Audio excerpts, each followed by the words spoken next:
A un nuevo encuentro de 10 minutos con el Nuevo Testamento.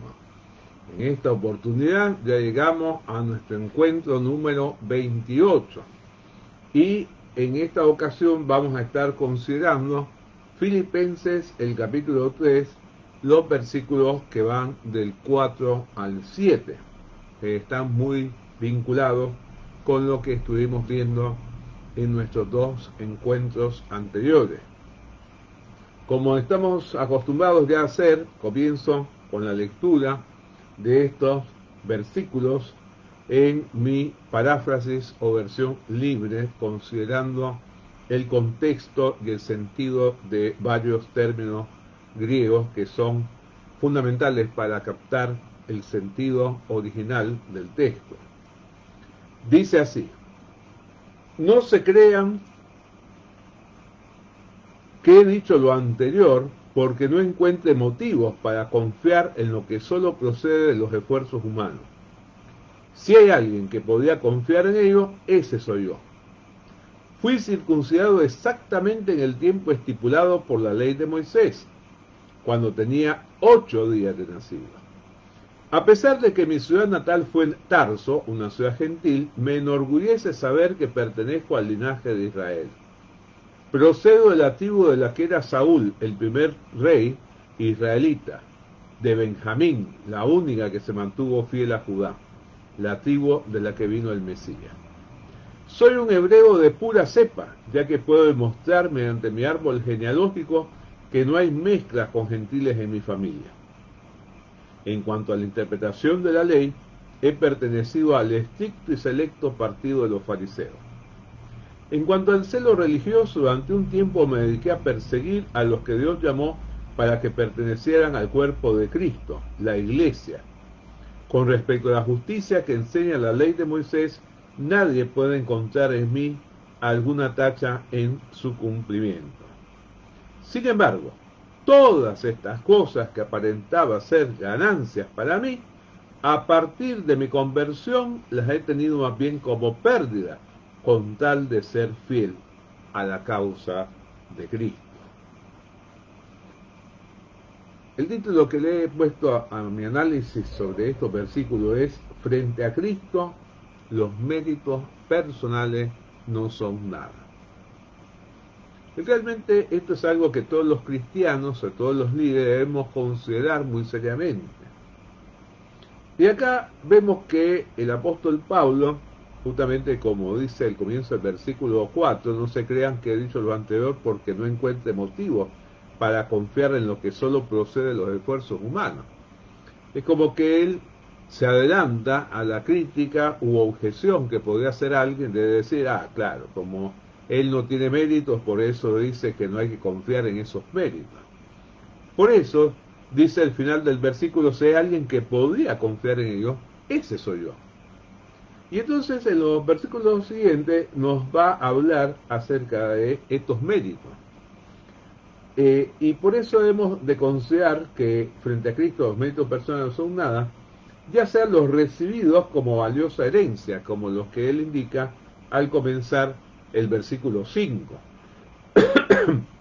Fui circuncidado exactamente en el tiempo estipulado por la ley de Moisés cuando tenía 8 días de nacido.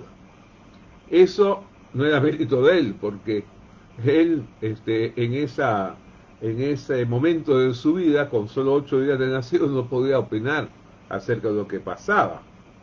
Pero era mérito de sus padres, que mostraban con ello un estricto cumplimiento a lo establecido por la ley.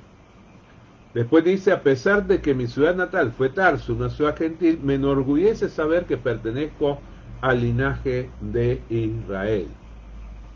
Realmente en ciudades como Tarso, muchos judíos se dejaban llevar por la influencia helénica, la influencia de los griegos.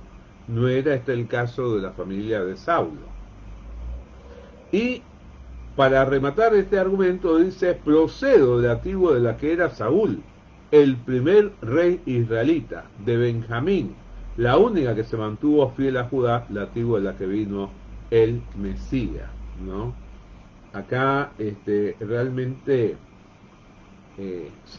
Pablo está mostrando que había un detalle que muchos mostraban con orgullo cuando descendían de la tribu de Benjamín, dado que era la única que había permanecido fiel a la de Judá, constituyendo el reino de Judá, el reino del sur. Y por eso concluye diciendo: soy un hebreo de pura cepa, ya que puedo mostrar mediante mi árbol genealógico que no hay mezclas con gentiles en mi familia. Era un hombre que realmente, si había un judío de judío, ese era Pablo. Por lo tanto, eso le da más peso a su argumentación de que no hay que confiar en los méritos humanos. Y así como había estos que tenían que ver con una valiosa herencia, también en la segunda parte del versículo 5 y luego en el versículo 6 va a referirse a los logrados por esfuerzo propio. Y el primero de ellos tiene que ver con el ser un fariseo perseguidor de los equivocados. Dice la segunda parte del 5: en cuanto a la interpretación de la ley, he pertenecido al estricto y selecto partido de los fariseos. Los fariseos realmente eran muy estrictos, tal y como lo observamos en sus discusiones con Jesús que nos narran los evangelios. Y siempre fueron un grupo elitista, no. Algunos autores dicen que nunca pasaron de 6.000, aunque estas cosas siempre están en discusión, pero realmente era un grupo selecto y estricto. Y por eso dice, en cuanto al celo religioso, ya yendo a la primera parte del versículo 6, durante un tiempo me dediqué a perseguir a los que Dios llamó para que pertenecieran al cuerpo de Cristo, la iglesia, ¿no?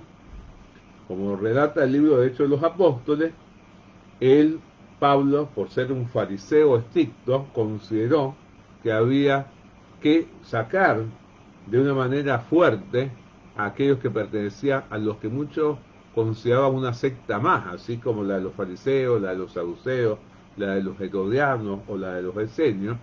Muchos hablaban de la secta de los nazarenos, porque seguían a Jesús de Nazaret. Y bueno, él fue uno de los que dijo, bueno, hay que barrer de la tierra a los cristianos, ¿no? Y el otro gran mérito logrado por esfuerzo propio tiene que ver con lo que nos dice la segunda parte del versículo 6. Con respecto a la justicia que enseña la ley de Moisés, nadie puede encontrar en mí alguna tacha en su cumplimiento. Realmente hay que tener mucha seguridad para decir una cosa así, ¿no es cierto?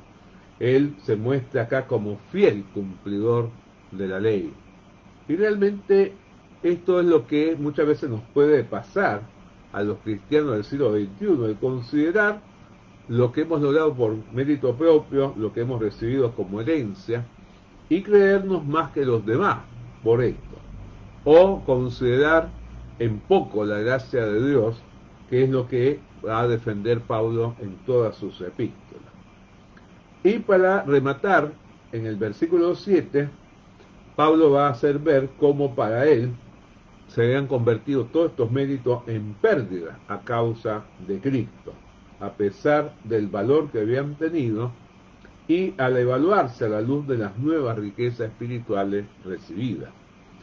Por eso dice en el versículo 7, sin embargo, todas estas cosas que aparentaban ser ganancias para mí, a partir de mi conversión las he tenido más bien como pérdidas, con tal de ser fiel a la causa de Cristo.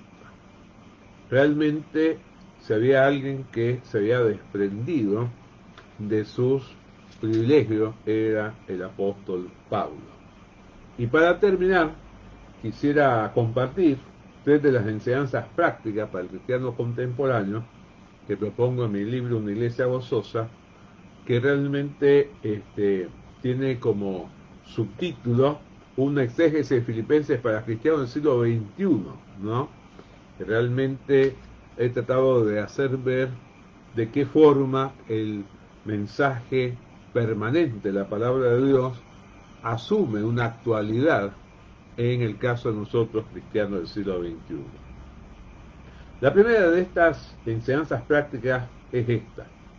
El cristiano maduro en la fe es consciente de que no debe enorgullecerse ninguna otra cosa que no sea la obra que ha realizado en todo su ser el Señor Jesucristo.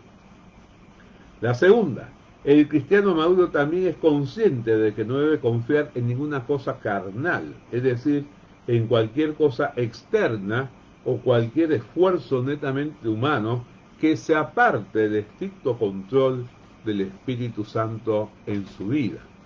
Y la última, cualquier logro personal en la vida de un cristiano consagrado debe ser considerado como pérdida con tal de vivir conforme a la voluntad del Señor Jesucristo. Esto no quiere decir que el cristiano contemporáneo maduro diga yo no valgo nada, yo no sirvo para nada. Todo lo contrario, debe decir todo lo que soy y tengo lo debo a la gracia de Dios y doy gracias justamente por su gracia, haciendo un juego de palabras, porque con base en esto puedo ser útil a la causa del Señor Jesucristo y de la sociedad donde Él me ha ubicado. Los invito a que entonces reflexionen en todo esto y nos acompañen la próxima semana en un nuevo encuentro de 10 minutos con el Nuevo Testamento.